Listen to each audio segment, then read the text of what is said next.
생명력이 있는 것과 없는 것의 차이를 설명하는 좋은 비유가 있죠. 통나무와 송사리 비유입니다.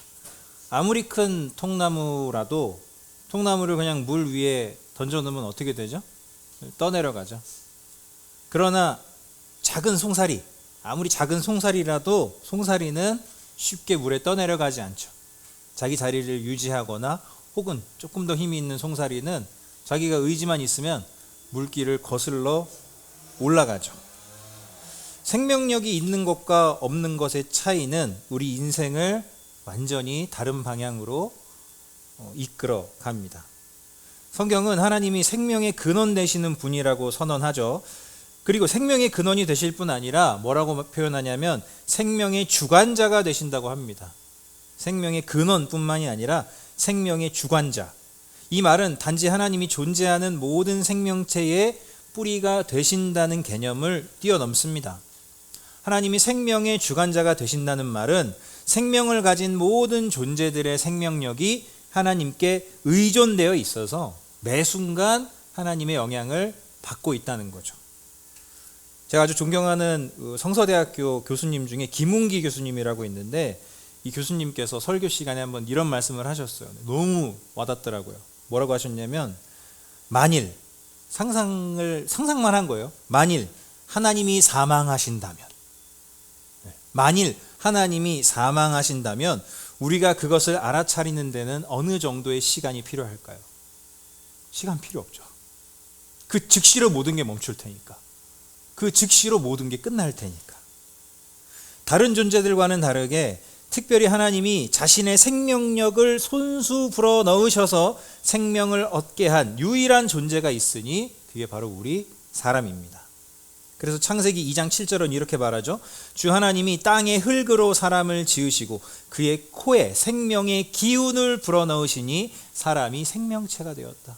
여기서 그 코에 기운을, 생명의 기운을 넣었다고 할 때 그 기운이 뭐냐면 숨, 호흡이에요. 하나님의 호흡, 하나님의 생명을 우리에게 불어넣어 주셨기 때문에 우리가 생명체가 되었다는 거죠. 예수님은 자신이 이 땅에 오신 이유를 제자들에게 여러 차례 강조하셨습니다. 오병이어 기적 때 특별히 이렇게 말씀하셨죠. 나는 생명의 빵이다. 하늘에서 내려서 너희에게 주는 생명의 빵이다. 하나님의 높은 지위를 스스로 포기하시고 굳이 사람의 몸으로 이 땅에 오신 목적, 우리에게 참된 생명을 주시기 위해서 오셨다는 거예요. 그런데 참으로 안타까운 건 이 시대를 사는 그리스도인들의 삶의 실제적인 모습들을 보면 생명력 있게 사는 사람을 보는 게 왜 이렇게 어려운지 모르겠습니다. 겉으로는 거대 보이는 통나무 같아요. 특별히 대형교회 다니는 사람들은 더 그래요. 뭐 얘기할 게 많죠. 신앙생활에 대해서. 우리 이번에 이런 행사에, 우리 이번에 이런 거에. 거대한 통나무 같지만 생명력은 없어 보여요. 마치 세상이라는 물결에 둥둥 떠내려가다가 암초에 걸려서 그냥 멈춰있는 생명력 없는 통나무와 같아 보입니다. 그런 통나무 어떻게 되죠? 흘러가다가 바위에 딱 걸렸어요. 돌에 걸렸어요. 시간 지나면 이끼가 끼고 싹 삭아서 그냥 으스러져 버리죠. 그런 통나무. 하나님은요, 하나님을 찾는 자들에게 작고 연약하지만 물을 거슬러 올라가는 송사리와 같은 생명력을 주십니다. 송사리처럼 사는 성도는 세상에 떠내려가지 않습니다. 약하더라도, 조금 더디더라도 조금씩 물결을 거슬러 올라가는 생명력을 가지고 있어요. 질문합니다. 지금 여러분의 삶은 통나무입니까? 아니면 송사리입니까? 왜 이렇게 말씀드리냐면 오늘 본문에 통나무처럼 살고 있는 두 부류가 등장하는데 사두개인과 바리새인들이에요. 자, 지금 그 설교 일정이 한 달째 장소와 상황이 그대로예요. 제가 이거를 그냥 이런 말로 만들어 봤어요. 템스파, 템플 스루 파이트. 성전에서 진리로 계속 전쟁을, 파이트를 하고 있는, 계속 예수님한테 와서 논쟁을 하고 있는 거예요. 예수님은 가만히 있는데 이스라엘의 지도자들이 막 이 집단 저 집단이 와서 계속 예수님한테 지금 시비를 걸고 전쟁을 하고 있다고 보면 돼요. 템스파. 근데 오늘 본문에는 예수님의 가르침을 통해서 우리가 무엇을 알 수 있느냐? 하나님이 우리의 생명의 주관자 되신다는 게 어떤 의미인가? 그리고 실제로 생명력 있게 사는 삶의 가장 중요한 원리 한 가지를 예수님이 지금 말씀하고 계시는 거예요. 자, 1라운드 사두개인들과의 대화입니다. 23절 1라운드 사두개인들과의 대화 23절 같은 날 사두개파 사람들이 예수께 와서 부활이 없다고 주장하면서 예수께 말하였다. 23절은요 사두개인들의 핵심적인 특징 한 가지를 콕 짚어줍니다. 뭐가 없다고 주장한다고요? 이들이? 부활이 없다고 주장하고 있어요. 본래 사두개인이라는 말이 어디서 왔냐면, 이 명칭이 어디서 왔냐면 사독이라는 한 사람의 이름에서 파생됐습니다. 이 사독이 누구냐면 구약시대 솔로몬 왕 시대에 성전을 섬기던 대제사장의 이름이에요. 이스라엘에서는 제사장의 직책이 혈통을 따라 대물림이 되었기 때문에 사두개인들은 제사장 직분을 거의 독점하던 계층이었습니다. 매우 종교적인 집단이었던 바리새인들과는 다르게 사두개인들은 아주 정치적인 집단이에요. 자신들의 특권, 제사장 자리를 지키기 위해서 이들은 아주 정치적으로 행동하는 사람들이었어요. 진리를 위해 싸우는 게 아니고, 정의를 위해 싸우는 게 아니고 자신들의 특권을 지키기 위한 정치적인 집단이었어요. 그래서 대중들, 일반 유대인들은 사두개인, 사두개파를 엄청 미워했습니다. 특권 지배계층이니까. 구약 성경 전체를 하나님의 말씀으로 믿었던 바리새인들과는 다르게 사두개인들은 딱 5권, 모세 오경이라고 부르는 창세기, 출애굽기, 레위기, 민수기, 신명기, 요 5권을 히브리어로 토라라고 하는데, 요 토라만을 하나님의 말씀으로 믿었어요. 토라 안에서 발견할 수 없는 개념들은 모두 잘못된 가르침이고 잘못된 교리다라고 사두개인들은 믿었는데, 그 중에 하나가 부활입니다. 그렇거든요. 창세기, 출애굽기, 레위기, 민수기, 신명기에는 그 죽은 사람의 부활에 대한 개념이, 영원히 산다는 영생의 개념이 잘 나와 있지 않아요. 그러니까 사두개인들은 어떻게 생각했냐? 죽으면 끝이다. 죽으면 끝이다. 그러니까 지금 이 땅에서 특권을 잘 누리는 게 더 중요한 거죠. 죽으면 끝이니까. 그런 식으로 이 사두개인들은 부활을 믿지 않았어요. 죽음 이후에 심판이 있다거나 죽음 이후에 영원한 하나님 나라나 영원한 형벌이 있다는 개념을 그들은 진리로 인정하지 않았습니다. 그런 사두개인들이 예수님께 와서 질문을 해요. 역시나 자신들의 주 종목, 빠삭하게 알고 있는 토라를 가지고 질문을 하는데, 여기서 말하는 제도가 하나 있으니 이른바 수혼제도입니다. 수혼제도. 하나님이 모세를 통해서 이스라엘 백성들에게 지키라고 주신 제도인데, 수혼제도가 무엇이냐? 한 집안에서 결혼한 남자가 아들이 없이 죽게 되었을 때 대를 잇지 못하잖아요. 우리도 요즘은 그런 대를 잇는 개념이 우리나라에서는 그렇게 중요하지 않았는데, 몇십 년 전만 해도 대를 잇는 게 아주 중요했어요. 조선시대 때는 아들 없으면 난리가 났고, 이게 대를 잇는 개념인데, 이게 결혼한 아들이 만약에 아들이 없이 죽었을 때, 남편이 아들이 없이 죽었을 때, 그러면 그 죽은 남자의 아내가 과부가 되잖아요. 그래서 그 아내를 다른 집안의 남자와 결혼하지 못하게 하고 죽은 남편의 형제 중 한 사람이 그 여자를 아내로 맞아, 그러니까 형수님이었는데 이제 아내로 맞아들이는 거예요. 그래서 아들을 낳게 하는 제도입니다. 그래서 집안의 그 대를 계속 이어가는 제도예요. 그런데 이 제도의 핵심이 뭐냐? 모세가 이렇게 지적해 줬어요. 왜 그렇게 해야 되느냐? 그의 남편의 형제된 의무를 다해야 합니다. 그 죽은 남편의 형제라면 형제된 의무를 다해야 합니다. 이것이 오늘날의 한국 사회 개념으로서는 이해하기 어렵지만, 그 옛날 모세 시대로 생각해 보면은 충분히 이해가 돼요. 그 옛날 모세 시대에는 한 가문의 대를 잇는다는 건 하나님을 믿는 신앙이, 그 가문이 그 땅에서 유지되느냐 아니냐의 문제예요. 조금 달라요. 지금처럼 그냥 무슨 김씨 가문, 박씨 가문 유지되는 이런 개념이 아니고, 그 가문이 하나님을 믿는 신앙을 가지고 있었기 때문에 그 가문이 사라지면 그 땅에서 하나님을 믿는 신앙의 뿌리가 사라지는 개념이어서 이건 신앙적 개념이었어요. 지금처럼 이렇게 인구가 많던 시대가 아니잖아요. 그런 개념이었습니다. 그러니까 일종의 보호제도예요. 그 땅에 하나님을 믿는 신앙이 유지되게 하는 일종의 보호제도예요. 이 수혼제도를 가지고 사두개인들이 하는 질문이 참으로 간사합니다. 가정을 하는 거예요. 실제 있는 이야기가 아니라. 만약에 한 집에 7 형제가 있습니다. 7 아들이 있는데 첫째 아들이 결혼하고 죽었어요. 아들 없이 죽었어요. 그래서 둘째가 형제된 의무를 다하기 위해서 형의 아내와 결혼을 했는데 둘째도 아들을 낳지 못하고 죽은 거예요. 7째까지 그렇게 됐대요. 참 웃긴 이야기죠. 그 확률도 쉽지 않거든요. 굉장히 그 로또 맞을 확률 아닐까요? 이렇게 되는 것도. 그래서 7째까지 모두 아들이 없이 죽었다. 그리고 이 과부, 첫째 형하고 결혼했던 이 아내마저 죽었다. 이런 상황이 만약에 발생했다면 그럼 어떻게 됩니까? 라고 질문을 하는데 28절입니다. 28절. 그러니 부활 때에 그 여자는 누구의 아내가 되겠습니까? 7이 모두 그 여자를 아내로 맞아들였으니 말입니다. 참 웃기지 않습니까? 사두개인들은 뭘 믿지 않는다고요? 부활을 믿지 않아요. 부활을 믿지도 않으면서 예수님께 지금 부활에 대해서 질문하는 거예요.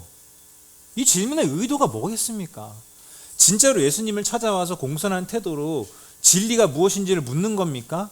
아니잖아요. 이 사두개인들의 질문의 저의에 대해서 히브리 대학의 데이빗 터너 교수님이 이렇게 지적을 하세요. 그들의 목적은 죽음 이후의 삶의 개념을 비웃는 것이며 이를 통해 예수님의 가르침을 깎아내리려고 했다.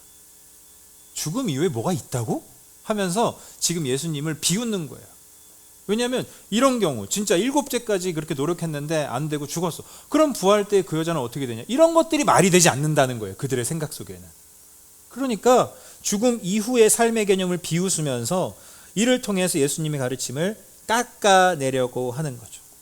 그런데 반대로 그들의 의도와는 반대로 예수님의 탁월한 대답으로 인해서 오히려 사두개인들이 창피를 당합니다. 29절을 봅니다. 29절. 같이 한번 읽겠습니다. 29절 시작. 예수께서 그들에게 대답하셨다. 너희는 성경도 모르고 하나님의 능력도 모르기 때문에 잘못 생각하고 있다. 너희들이 지금 잘못 생각하고 있다는 거예요. 잘못 생각하는 근거 2가지를 말씀하시죠. 첫 번째는 뭘 모른다 너희들이? 성경을 모르고. 두 번째는 뭘 모른다? 하나님의 능력을 모른다. 부활 때에는 장가가는 일도 없고 시집가는 일도 없고 부활한 모든 사람들은 하늘에 있는 천사들과 같이 된다는 거예요. 자, 예수님이 지금 첫 번째로 지적한 게 너희들이 성경을 모른다 그랬어요. 사두개인들이 인정하는 성경은 5권밖에 없어요. 창세기, 출애굽기, 레위기, 민수기, 신명기. 그래서 예수님이 니네들이 좋아하는 그 토라 안에 있는 말씀 그걸로 반박을 하시는데 그게 32절입니다. 32절. 하나님께서는 나는 아브라함의 하나님이요 이삭의 하나님이요 야곱의 하나님이다 하고 말씀하셨다. 하나님은 죽은 사람의 하나님이 아니라 살아있는 사람의 하나님이시다. 보세요. 사두개인들이 좋아하는 이거는 모세에게 하나님이 하신 말씀, 하나님이 모세에게 하신 말씀이에요. 출애굽기 3장에서 하나님께서 모세를 부르셔가지고 처음으로 이제 소명을 주실 때 지도자 이스라엘 애굽에 가서 이집트에서 하나님의 백성들을 데리고 나와라 그 소명을 주실 때 하나님이 자기를 소개하셨던 셀프 인트로듀스예요. 자기를 소개하신 거예요. 이게 하나님은 아브라함의 하나님, 이삭의 하나님, 야곱의 하나님이다라고 말한 걸 너희는 모르느냐? 모를 리가 없죠. 왜? 사두개인들은 달달 외우거든요. 토라를 달달 외워요. 그럼 이게 이렇게 딱 얘기했을 때 이게 출애굽기 3장이다 바로 아는 거예요. 근데 여러분 보세요. 하나님은 죽은 사람의 하나님이 아니라 살아있는 사람의 하나님이시다. 이 말은 지금 시점에서 우리처럼 아직 죽지 않은 사람과 죽어있는 사람을 구분하는 이야기가 아니에요. 육체가 아직 살아있는 사람의 하나님이다 이 얘기가 아니에요. 왜? 하나님이 모세를 부르실 때 이미 아브라함, 이삭, 야곱은 살아있는 사람이었나요? 죽어있는 사람이었나요? 이미 죽어있는 사람이었어요. 그러니까 육체를 말하는 거예요. 전 지금 육체의 죽음을. 출애굽기 3장에서 이렇게 하나님이 모세에게 말씀하실 때 이미 아브라함과 이삭과 야곱은 신체, 육체가 이미 죽어서 장사를 지낸 사람이란 말이에요. 근데 하나님이 나는 아브라함의 하나님이다, 이삭의 하나님이다, 야곱의 하나님이다 라고 말씀하셨다는 건, 이건 예수님의 말씀은 하나님의 관심이 땅에서 몸이 살아있는 사람에게만 있고 몸이 죽은 사람에게는 없다는 말이 아니에요. 아까 예수님이 너네들이 두 가지를 모른다 그랬죠. 첫째는 뭘 모른다고요? 성경을 모르고, 두 번째는 뭘 모른다고요? 하나님의 능력을 모른다고요. 아브라함, 이삭, 야곱은 모두 이미 몸이 죽었는데 하나님이 살아있는 자들의 하나님이라는 게 무슨 의미인가? 그들이 모두 하나님의 능력으로 인해서 영원한 생명을 얻어서 하나님 품 안에 여전히 살아있다는 말이에요. 여전히 살아있다는 거예요. 그러니까 하나님은 살아있는 사람의 하나님이시다. 이 말씀은 땅에서 하나님을 신뢰하고 하늘나라를 소망하며 산 사람들에게 영생을 선물로 주실 수 있는 능력이 하나님에게 있다. 이 말이에요.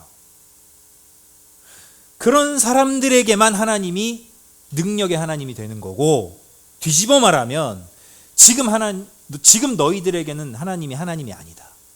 왜? 너희들은 하나님을 영생을 주시는 능력의 하나님으로 믿지 않으니까. 그래서 하나님은 너희들의 하나님이 아니야 하고 예수님이 그냥 이 첫 번째 1라운드를 쪽내신 거예요. 종결하신 거예요. 그들의 논리를 그대로 그들의 논리로 받아쳐 주신 거죠. 1라운드 끝. 2라운드가 시작됩니다. 2라운드, 이번에는 바리새인들이 찾아옵니다. 사두개인들이 예수님께 한 방 먹었다는 소식을 들었어요. 바리새인들과 사두개인들은 서로 관계가 안 좋거든요. 바리새인들은 사두개인들을 이단으로 정죄했을 정도예요. 근데 바리새인들이 소식을 들은 거예요. 사두개인이 예수라는 그 나사렛 목수한테 깨졌다. 헐커니 우리에게 기회죠, 이제. 왜? 사두개인들은 특권 지배계층인데 바리새인들은 대중들의 지지를 받는 사람들이었거든요. 엄청난 기회가 온 거예요. 그 얘기를 듣자마자 이 템스파가 또 이제 진행이 돼요. 사두개인 빠지니까 또 가요, 바리새인들이. 옳다구나 하고 또 가요. 이 바리새인들 역시 자신들이 자신 있는 주 종목으로 예수님께 싸움을 거는데, 바리새인들의 주 종목은 뭐냐? 율법입니다. 그들의 주 종목은 율법이에요. 바리새인 중에 한 사람이 율법 교사가 이렇게 질문합니다. 선생님, 율법 가운데 어느 계명이 가장 중요합니까? 지금 이 사람이 말하는 율법, 질문한 이 사람이 말하는 율법은요, 그 의미가 우리가 생각하는 것과 조금 다릅니다. 바리새인들은 이렇게 생각했어요. 성경의 모든 계명들이 동등하게 중요하다고 생각은 했어요. 처음엔 그랬어요.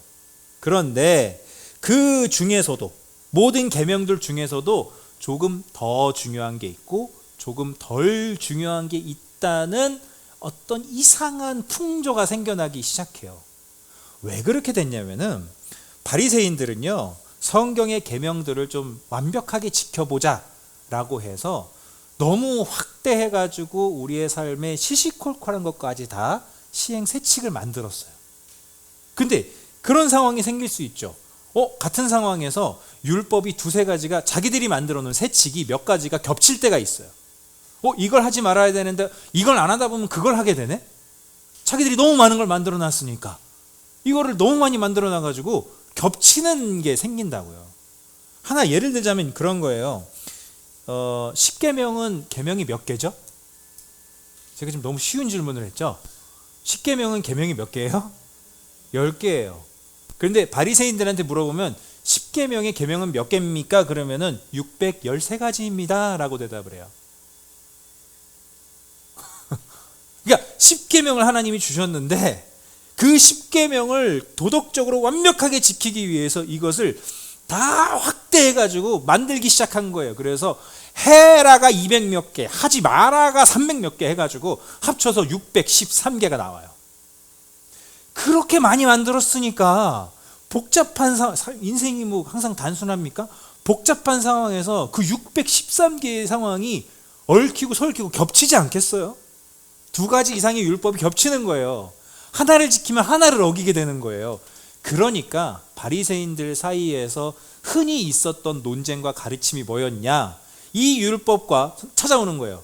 선생님, 이 율법과 이 율법이 제가 지금 겹치는데 뭐가 더 중요합니까? 라는 질문과 토론이 바리새인들 사이에서는 늘 많았어요. 그러니까 그 패턴을 가지고 와서 예수님한테 질문을 하는 거예요. 율법이 겹치는 게 이렇게 많은데 예수, 당신은 어떤 율법이 가장 중요하다고 생각합니까? 왜? 바리새인들 중에도 그 지도자들마다 얘기하면은 같은 상황을 가지고 가도 어떤 사람은 A가 중요하다 그러고 어떤 사람은 B가 중요하다 그러거든요. 마치 오늘날 법원에 가도 어떤 판사는 이걸 유죄라고 하고 어떤 판사는 무죄라고 하는 것처럼. 그러니까 예수, 당신 좀 대단한 분 같은데 율법 중에 가장 중요한 계명이 뭡니까? 여러 가지가 겹칠 때 가장 중요한 한 가지는 뭡니까? 이 사람이 말하는 건 행동 규칙을 말하는 거예요. 율법의 정신이 아니라. 그랬더니 예수님이 대답하시죠. 37절과 38절입니다. 먼저 37절과 38절 같이 읽습니다. 시작. 예수께서 그에게 말씀하셨다. 내 마음을 다하고 내 목숨을 다하고 내 뜻을 다하여 주 너의 하나님을 사랑하여라 하였으니 이것이 가장 중요하고 으뜸 가는 계명이다.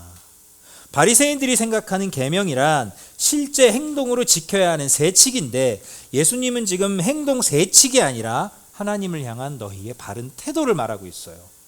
마음을 다하고 목숨을 다하고 뜻을 다하라는 말은 전인격을 말하는 거예요. 전인격. 너의 전인격으로 하나님을 사랑하라는 거예요. 행동만 사랑하는 척하지 말고 마음만 사랑한다 그러고 행동은 없고 이러지 말고 전인격적으로 하나님을 사랑하라는 말씀이에요. 이건 새롭지 않아요. 왜? 이 말씀은요, 신명기에 보면은 10계명이 쭉 언급된 다음에 10계명을 정리하면서 하나님이 하신 말씀이에요.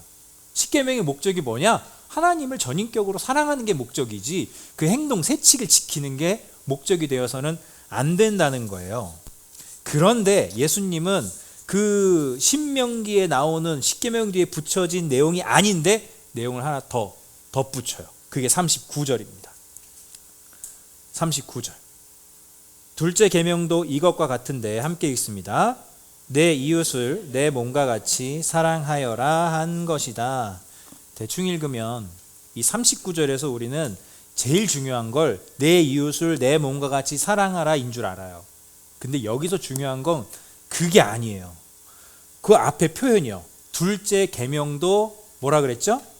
이것과 같은데요. 바리새인들이 어떤 계명은 더 중요하고 어떤 계명은 덜 중요하게 여긴다 그랬죠. 그런데 예수님은 지금 그들의 그런 생각을 깨시는 거예요. 둘째 계명이라고 해서 덜 중요하거나 다른 게 아닌 거예요. 예수님이 지금 설명하기 위해서 첫째, 둘째로 나눠서 얘기했지만 이 동등함을 나눌까 봐 예수님이 지금 짚어주시는 거예요. 둘째도 이것과 같다. 그럼 여기서 이것은 뭐예요? 바로 앞에 얘기했던 거잖아요. 너의 전인격으로 하나님을 사랑하는 것, 이것과 같다는 거예요. 뭐가? 네 이웃을 네 몸과 같이 사랑하는 게. 즉 이런 말씀이죠. 하나님을 전인격으로 사랑하는 것과 이웃을 내 몸과 같이 사랑하는 것 중에 더 중요하고 덜 중요한 것은 없다. 이것이 온 율법과 예언서들의 핵심 뜻이다. 내용을 정리해 봅니다. 예수님이 말씀하시는 생명력 있는 삶이 무엇인가? 영생을 주시는 능력의 하나님을 바라보면서 땅에서 사는 동안 하나님을 신뢰하고 하늘나라를 소망하며 사는 거예요. 그런 사람은 어떤 식으로 생명력 있게 사는가? 율법을 행동 강령이나 몇 가지 세칙으로 바꾸는 어리석음이 아니라 어떤 행동을 해도 하나님을 전인격으로 사랑하는 것과 이웃을 사랑하는 것이 한 가지임을 잊지 않는 거예요. 그것이 동등하다는 걸 잊지 않는 거예요. 최근에 목회데이터 연구소에서 하나 통계가 나왔습니다. 신앙 성장에 있어서 가장 많이 도움을 받는 게 무엇입니까? 신앙 성장에 있어서 가장 도움을 받는 게 무엇입니까? 재미있는 게 10년 전과 10년 후를 비교를 했어요. 2012년과 2023년을 비교를 했는데 신앙 성장에 도움이 되는 게 10년 전에 가장 많았던 게 가장 높은 퍼센테이지가 뭔지 아세요? 출석 교회나 예배, 교회에서의 교제. 이게 가장 큰 영향을 받았어요. 몇 퍼센트였냐면 64%. 절대적이죠. 근데 10년이 지나고 나서 출석 교회나 예배, 교우들과의 교제, 이게 몇 퍼센트를 차지했냐? 28%로 절반 이하로 뚝 떨어졌습니다. 그 다음에 거의 20배가 오른 게 있어요. 미디어. 1%였어요. 10년 전에 내가 미디어의 도움을 받아서 신앙 성장을 하고 있다. 이게 1%였어요. 근데 지금 20%예요. 저는요, 이 통계를 보면서 어떤 생각을 하게 됐는지 아세요? 어떤 분석을 하게 됐는지 아세요? 아, 기독교가 점점 종교화되고 있구나. 기독교는 진리인데, 여러 종교 중에 하나가 아니라 참 진리인데, 그래서 기독교는 늘 공동체와 관계를 통해서 증명이 됐었는데, 이제 기독교가 어떻게 바뀌고 있느냐? 개인 수양의 차원으로 바뀌고 있구나. 개인 수양이 뭡니까? 산으로 머리 깎고 절 들어가는 거랑 뭐가 달라요? 그래서 한국교회도 한동안 조금 내가 신앙이 떨어졌다 그러면 혼자 기도원 가서 기도하고 오잖아요. 그게 영적인 줄 알잖아요. 근데 여러분, 예수님은 세상에 나가셨거든요. 사람들과의 관계를 통해서 하나님의 생명력을 증거하셨거든요. 이 통계를 보면서 너무 슬프더라고요. 그게 진짜 도움을 받은 겁니까? 못 받은 거죠. 왜? 관계를 통해서 나타나는데, 하나님을 전인격으로 사랑하는 것과 이웃을 내 몸과 같이 사랑하는 것, 이것은 하나인데, 저는 마치 오늘날 크리스천들의 세상 사람들에게 좀 이렇게 구역질 난다, 역겹다라고 그런 평가를 받는 포인트가 그것과 똑같다고 생각해요. 음주운전한 사람들의 흔한 변명이 뭐죠, 여러분? 술은 마셨는데 음주운전은 안 했다. 술은 마셨는데 음주운전은 안 했대요. 그 말이 됩니까? 근데 진짜 취한 사람들은 그런 변명을 한대요. 제일 많은 변명이래요. 술은 마셨는데 알코올 검사하니까 알코올은 나왔는데 자기 음주운전은 안 했대요. 분명히 방금 전에까지 운전대 잡고 왔는데. 이웃은 사랑하지 않으면서 하나님은 사랑한다? 저는 그런 말이 술은 마셨지만 음주운전은 안 했다고 말하는 범법자들과 뭐가 다르냐고 묻고 싶어요. 부활이 없다고 우리 입으로 말하진 않지만 부활과 영생을 고대하지 않고 지금 이곳에서 내가 안정적으로 편하게 사는 것에만 내 마음이 고정되어 있다면 우리가 사두개인들과 다른 게 뭡니까? 크리스천으로서 여러 가지 기준들을 지키려고 노력은 하지만 실상은 자기 자아의 수준을 높이는 노력일 뿐, 그 안에 하나님을 전인격으로 사랑하는 태도가 없다면, 또는 하나님을 사랑하는 일과 이웃을 사랑하는 일을 구분해서 경중을 나누고 있다면, 이웃을 섬기고 복음을 전하는 일은 하지 않으면서 예배만 드리고 내가 필요한 것만 달라고 기도하는 수준에 머물러 있다면 우리가 바리새인들과 다를 게 뭡니까? 저는 예수님이 지금 한국에 오셔서 우리 기독교인들을 보시면은요, 엄청 질타하실 것 같아요. 이 시대의 사두개인과 이 시대의 바리새인들과 다를 게 무엇인가? 우리의 삶에 생명력이 없는 이유는요, 영생을 주시는 하나님의 능력을 믿지 않고 지금 이 땅에서 잘 사는 것에만 집착하기 때문이며, 내 이웃을 내 몸과 같이 사랑하지 않으므로 하나님에 대한 전인격의 사랑을 증거하고 있지 않기 때문입니다. 그래서 우리가 송사리가 아니라 통나무처럼 변질되어 가는 거예요. 제가 전기 공부할 때 있잖아요. 전기 자격증 딸 때 되게 재미있는 일이 있었어요. 학원에서 공부하는데 뭐 이 벽에 콘센트에서 전기가 나오는지 안 나는지 안 나오는지 검사하는 방법이 막 여러 가지가 있대요. 그래서 막 그걸 공부를 해요. 현장 나가면 아무 쓸모 없어요. 현장 나가면 어떻게 하는지 아세요? 야, 그냥 드라이 같은 거 있죠. 야, 꽂고 돌려봐. 그럼 전기가 저기 지금 나오는지 안 나오는지 한 방에 알 수 있다는 거예요. 세상에, 저는 이론이 그렇게 쓸모없는 경험을 진짜 오랜만에 해봤어요. 그냥 저기다 꽂고 돌려보면 되는 거예요. 그럼 저 콘센트에 전기가 들어오는지 안 나오는지 알 수 있는 거예요. 여러분, 하나님이 우리에게 생명력 있는 삶을 주시는지 안 주시는지 어떻게 하면 되는지 아세요? 꽂아서 돌려보면 돼요. 하나님이 생명을 흘려보내주시는 일, 그런 일들을 우리가 해보면 알아요. 근데 왜 생명력이 없느냐? 그런 일들을 안 하니까. 하나님이 생명을 살리는 일들을 어떻게 하신다를 성경을 통해 우리가 깨달으면 그거를 우리가 같이 해보면은 전기 꽂으면 돌아가네? 여기 전기 들어오네? 이것처럼 하나님 우리에게 생명을 주시네? 하고 알 수 있는데 우리가 그 길을 가지 않으면 모르는 거예요. 하나님은 우리에게 생명을 주시는 능력의 하나님이십니다. 생명력 없는 통나무와 같은 삶을 끊어냅시다.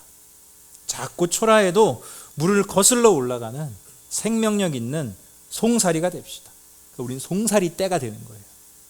땅에서 사는 동안 영생을 주시는 하나님의 능력을 믿음으로 하늘나라를 소망하면서 우리 담대하게 삽시다.